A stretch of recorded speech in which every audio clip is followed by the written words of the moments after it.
Welcome to everyday cooking. இன்றைக்கி நம்மளோட less than 1500 calories diet பிளானோட 9வது நாளில் இருக்கும். இன்றைக்கி காலையில் பிரேக்ஃபாஸ்ட்டுக்கு நம்ம ஓவர் நைட் ஓட்ஸ் சாப்பிட போகிறோம். இதோட அப்ராக்சிமேட் கேலரிஸ் 429. இது நீங்கள் முந்தின நாள் நைட்டே ரெடி பண்ணி வச்சுக்கணும். வாங்க இதை எப்படி செய்கிறதுன்னு பார்க்கலாம். இதுக்கு ஒரு 1/4 கப் அளவுக்கு ஓட்ஸ் எடுத்துக்கோங்க. இதில் 1/2 கப் பால் சேர்க்க போகிறோம். பால் கொதிக்க வச்சு ஆற வச்சது. இதில் ஒரு 2 பெரிய ஸ்பூன் தயிர் சேர்த்துக்கோங்க. அடுத்ததான் 1/2 ஸ்பூன் சியா சீட்ஸ். இது எல்லாத்தையும் நல்லா கலந்து விடுங்க.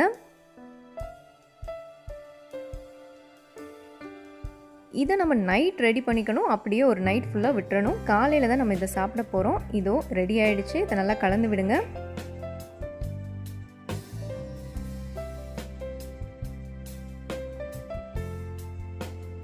இதில் நம்ம தேவையான நட்ஸ் எல்லாம் சேர்க்க போகிறோம். நான் இங்கே 1 முந்திரி, 5 பாதாம், 10 உலர் திராட்சை எடுத்திருக்கேன்.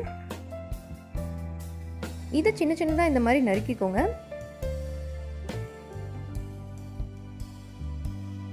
இப்போ நம்ம ரெடி பண்ணி வச்சுருக்கிற ஓட்ஸில் ஒரு 1/2 ஆப்பிளை தோல் நீக்கிட்டு இந்த மாதிரி சின்ன சின்னதாக கட் பண்ணி சேர்த்துருங்க. அடுத்ததாக நம்ம வெட்டி வச்சுருக்கிற எல்லா நட்ஸையும் சேர்த்துடலாம்.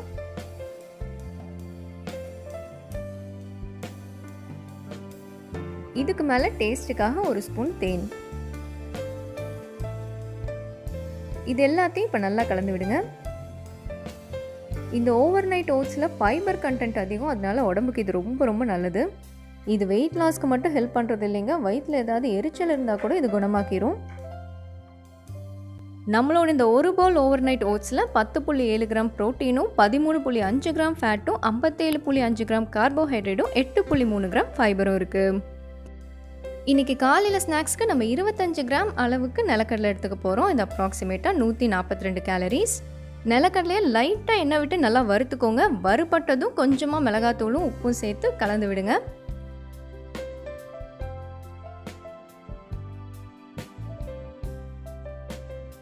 இருபத்தஞ்சு கிராம் வறுத்த நிலக்கடலையில் 6.6 கிராம் ப்ரோட்டீனும், 9.9 கிராம் ஃபேட்டும், 6.7 கிராம் கார்போஹைட்ரேட்டும், 2.8 கிராம் ஃபைபரும் இருக்குது. அடுத்ததான் அப்படியே மத்தியான சாப்பாட்டுக்கு வரலாம். இன்றைக்கி மத்தியான சாப்பாட்டுக்கு நம்ம ஒரு சப்பாத்தி, கொஞ்சமாக சாதம், ரசம், வெண்டைக்காய் பொரியல் எடுத்துக்க போகிறோம். இதோட அப்ராக்சிமேட் கேலரிஸ் 340. இன்றைக்கி நம்ம செய்ய போகிற ரசம் எலுமிச்சை பருப்பு ரசம். வாங்க எப்படி செய்யுதுன்னு பார்க்கலாம். இதுக்கு ஒரு 1/4 கப் அளவுக்கு துவரம் பருப்பு எடுத்துக்கோங்க. பருப்பை நல்லா க்ளீன் பண்ணி எடுத்துட்டு 1 கப் தண்ணி விட்டுக்கோங்க. பருப்பு வேகிறதுக்கு ஒரு 4-5 விசில் விட்டு எடுத்து வைக்கலாம். அடுத்ததாக ரசத்துக்கு தேவையானதெல்லாம் வறுத்து அரைச்சி வச்சுக்கலாம். ஒரு 1/2 டீஸ்பூன் மல்லி எடுத்துக்கோங்க. இதோட 1 டீஸ்பூன் மிளகு, 1 டீஸ்பூன் சீரகம் சேர்த்து நல்லா வறுத்துக்கலாம். இது வறுப்பட்டு இருக்கும்போதே கொஞ்சமாக கருவேப்பிலை, ஒரு 3 இல்லைன்னா 4 பல் பூண்டு, இதையும் சேர்த்து மறுபடியும் நல்லா வதக்க ஆரம்பிங்க. இதெல்லாம் நல்லா வறுப்படணும். வறுக்கும்போது உங்களுக்கு கருகிடும்னு பயம் இருந்துச்சுன்னா பாதியிலே ஃப்ளேமை ஆஃப் பண்ணிவிட்டு அதுக்கப்புறம் வருங்க, வறுப்பட்டுரும். இப்போ இதை ஆறுனதும் மிக்ஸி ஜாரில் போட்டு நல்லா பொடி பண்ணிக்கோங்க.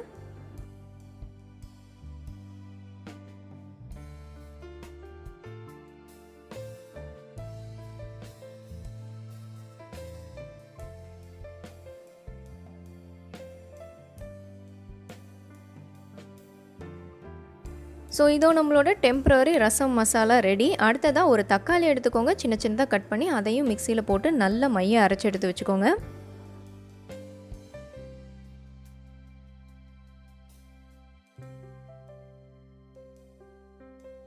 இங்கே நம்ம புளி யூஸ் பண்ண போகிறதில்ல, ஸோ புளிப்புக்காக 1/2 எலுமிச்சம்பழம் எடுத்துக்கலாம்.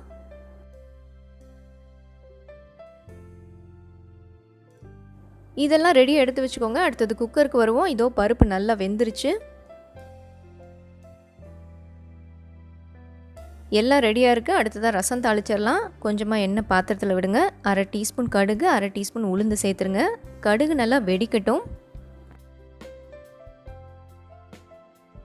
கடுகு வெடித்ததும் கொஞ்சமாக கருவேப்பிலை, அப்புறம் நம்ம அரைச்சி வச்சுருக்கிற அந்த ரசம் மசாலாவையும் சேர்த்து வதக்க ஆரம்பிக்கலாம். இதை 1 இல்லைன்னா 2 நிமிஷம் நல்லா வதக்கிக்கோங்க.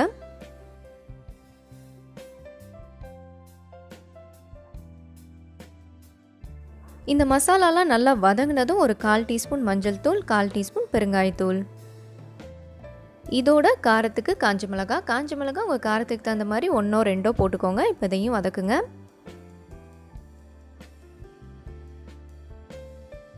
அடுத்ததாக அரைச்சி வச்சுருக்கிற தக்காளி பேஸ்ட். இந்த தக்காளி பேஸ்ட்டை நம்ம நல்லா வதக்கிக்கலாம். எவ்வளோ தூரம் இதை வதக்குறீங்களோ அவ்வளோ தூரம் ரசம் நல்லாயிருக்கும். சொல்லப்போனால் எண்ணெய் நல்லா பிரிஞ்சு வர வரைக்கும் வதக்குனிங்கன்னா ரசம் ரொம்ப ரொம்ப டேஸ்ட்டாக இருக்கும். எல்லாம் நல்லா வதங்கினதும் நம்ம வேக வச்சுருக்கிற அந்த பருப்பை தண்ணியோடு சேர்த்துடலாம். இதோட தேவையான அளவு உப்பும் சேர்த்துருங்க.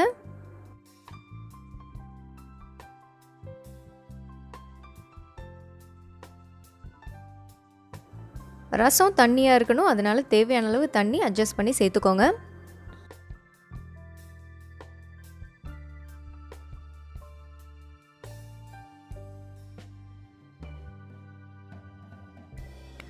ரசத்தை ரொம்ப கொதிக்க விட்டுறக்கூடாது. கொதிக்க ஆரம்பிக்கிற ஸ்டேஜ்லேயே நீங்கள் எலுமிச்சம்பழம் ஜூஸை ஊற்றிட்டு ஸ்டவ் ஆஃப் பண்ணிடலாம்.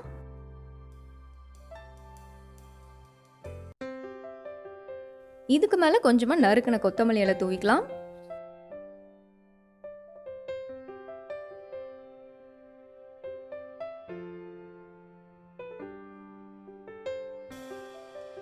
ஸோ இதுவும் நம்மளோட பருப்பு எலுமிச்சை ரசம் ரெடி. அடுத்ததாக வெண்டைக்காய் பொரியல் எப்படி செய்கிறதுன்னு பார்த்தலாம். ஒரு பாத்திரத்தில் கொஞ்சமாக எண்ணெய் விட்டுக்கோங்க. எண்ணெய் காஞ்சதும் 1/2 டீஸ்பூன் கடுகு, 1/2 டீஸ்பூன் உளுந்து சேருங்க. கடுகு வெடிக்கட்டும். இதில் ஒரு 1/2 நறுக்குன பெரிய வெங்காயம், கொஞ்சமாக கருவேப்பிலை, இது ரெண்டையும் சேர்த்து நல்லா வதக்கிக்கலாம். இதில் நம்ம கட் பண்ணி வச்சுருக்கிற வெண்டைக்காய் சேர்க்க போகிறோம். ஒரு 15லேருந்து 20 வெண்டைக்காய் வரைக்கும் நீங்கள் சேர்க்கலாம். இதை ஒரு 2-3 நிமிஷம் நல்லா வதக்கிக்கோங்க. வதக்கிட்டு ஒரு பெரிய சைஸ் தக்காளியை நறுக்கி சேர்த்துருங்க.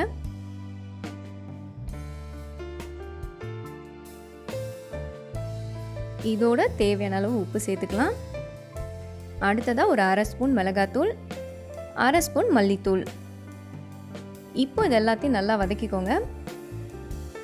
வெண்டைக்காயோட வலுவழுப்பு தன்மை ஓரளவுக்கு போகணும், தக்காளி நல்லா மசிய வேகணும். அது வரைக்கும் நம்ம இதை வேக வைக்க போகிறோம். மூடி போட்டு கொஞ்சம் நேரம் பொறுமையாக வேக விடலாம். நடுவில் அப்பப்போ கிளறிக்கோங்க. இங்கே இது நல்லா வெந்துருச்சு, தக்காளியும் மசிய வெந்துருச்சு, வெண்டைக்காயும் கலர் மாதிரி நல்லா வெந்துருச்சு. நீங்கள் கிளறும் போதே தெரியும் வெண்டைக்காயோட வலுவழுப்பெல்லாம் நல்லா போயிருச்சு.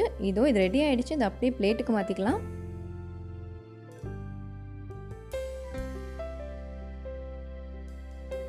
ஸோ இதோ நம்மளோட வெண்டைக்காய் பொரியலும் ரெடி.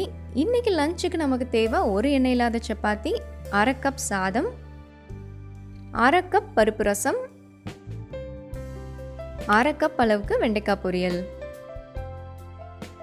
இந்த 1/2 கப் சாதத்தில் 2.2 கிராம் புரோட்டீனும், 0.3 கிராம் ஃபேட்டும், 22.2 கிராம் கார்போஹைட்ரேட்டும், 0.4 கிராம் ஃபைபரும் இருக்குது. நம்மளோட இந்த ஒரு எண்ணெய் இல்லாத சப்பாத்தியில் 3 கிராம் புரோட்டீனும், 0.4 கிராம் ஃபேட்டும், 17.4 கிராம் கார்போஹைட்ரேட்டும், 2.7 கிராம் ஃபைபரும் இருக்குது. 1/2 கப் பருப்பு ரசத்தில் 4.1 கிராம் புரோட்டீனும், 1.9 கிராம் ஃபேட்டும், 10.8 கிராம் கார்போஹைட்ரேட்டும், 1 கிராம் ஃபைபரும் இருக்குது. நம்மளோட இந்த 1/2 கப் வெண்டைக்காய் பொரியலில் 2 கிராம் புரோட்டீனும், 4.3 கிராம் ஃபேட்டும், 8.2 கிராம் கார்போஹைட்ரேட்டும், 3.6 கிராம் ஃபைபரும் இருக்குது. ஈவினிங் ஸ்நாக்ஸுக்கு நம்ம ஒரு ஆரஞ்சு சாப்பிட போகிறோம். நான் இங்கே எடுத்துருக்கிறது நாக்பூர் ஆரஞ்சு. நீங்கள் எந்த வெரைட்டி ஆரஞ்சுனாலும் எடுத்துக்கலாம். இது கிட்டத்தட்ட 63 கேலரிஸ். இந்த ஒரு நாக்பூர் ஆரஞ்சில் 0.9 கிராம் புரோட்டீனும், 0.3 கிராம் ஃபேட்டும், 14.3 கிராம் கார்போஹைட்ரேட்டும், 1.4 கிராம் ஃபைபரும் இருக்குது. நைட்டு சாப்பாட்டுக்கு இன்றைக்கி நம்ம ராகி தோசையும் பாசிப்பருப்பு சாம்பாரும் எடுத்துக்க போகிறோம். இது கிட்டத்தட்ட 356 கேலரிஸ். பாசிப்பருப்பு சாம்பாருக்கு டே 6 வீடியோ ரெஃபர் பண்ணிக்கோங்க. இப்போ ராகி தோசை எப்படி செய்கிறதுன்னு பார்க்கலாம். இதுக்கு ஒரு 1.5 கப் அளவுக்கு ராகி எடுத்துக்கோங்க. இதை நல்லா சுத்தம் பண்ணிவிட்டு தண்ணி ஊற்றி ஒரு நைட் ஃபுல்லாக ஊற விட்டுருங்க.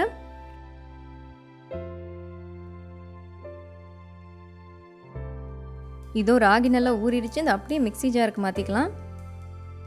இதை இப்போ நல்லா மையம் அரைச்சிக்கணும். இட்லி மாவு பதத்துக்கு அரைச்சிக்கோங்க. இதை இப்போ ஒரு பாத்திரத்துக்கு மாற்றிக்கலாம். இதில் நான் ஒரு 1.5 கப் அளவுக்கு இட்லி மாவு சேர்த்துக்கிறேன்.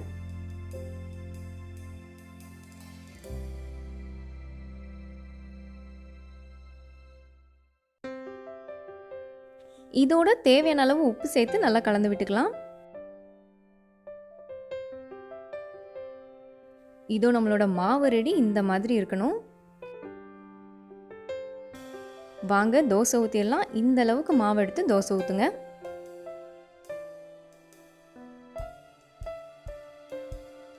எண்ணெய் எவ்வளோ தூரம் கம்மியாக ஊற்ற முடியுமோ அவ்வளோ தூரம் கம்மியாக ஊற்றிக்கோங்க.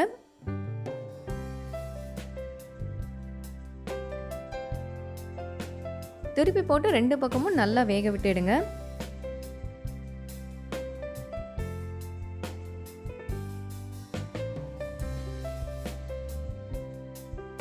ஸோ இதோ நம்மளோட ராகி தோசை ரெடி.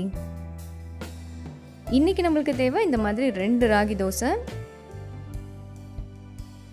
இது கூட ஒரு 1/2 கப் பாசி பருப்பு சாம்பார் வச்சு நம்ம சாப்பிட போகிறோம். இந்த 2 ராகி தோசையில் 7.4 கிராம் ப்ரோட்டீனும் 10.8 கிராம் ஃபேட்டும் 39.2 கிராம் கார்போஹைட்ரேட்டும் 6.7 கிராம் ஃபைபரும் இருக்குது.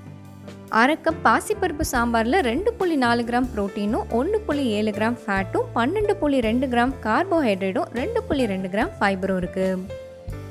ஸோ இன்றைக்கி நம்ம மொத்தமாக எடுத்துக்கிட்ட கேலரிஸ் 1330. ஸோ டே 9 சக்ஸஸ்ஃபுல்லாக முடிஞ்சது. டே 10ல் சந்திக்கலாம். எங்கள் வீடியோஸ் எல்லாம் பிடிச்சிருந்தால் லைக் பண்ணுங்கள், ஷேர் பண்ணுங்கள், கமெண்ட் பண்ணுங்கள் அண்ட் மறக்காமல் எங்கள் சேனலுக்கு சப்ஸ்கிரைப் பண்ணுங்கள்.